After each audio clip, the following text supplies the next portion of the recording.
कितनी बार रोगे बिना किसी को बताए और अपनी हालात किसी को समझा भी नहीं पा रहे हो, और आप ये भी अच्छे से जानते हो, समझते हो कि परमेश्वर आपसे बेइम्तिहान मोहब्बत करते हैं, लेकिन फिर भी जीवन में कुछ नहीं बदल रहा है, तो आज आपके लिए ये भविष्यवाणी का शब्द है।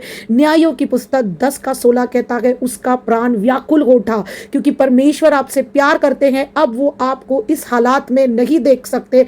आपकी पुकार को सुन के आज परमेश्वर का दिल हिल गया है।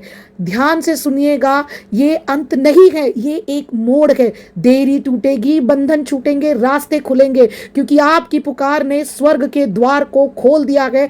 आपकी पुकार ने स्वर्ग को चलने पर मजबूर कर दिया है। प्यार के कारण आपकी पुकार ने परमेश्वर को उठ खड़ा किया है। आपकी पुकार ने स्वर्ग को हरकत में ला दिया है, और आपकी पुकार ने हालेलुया उत्तर को जन्म दिया है।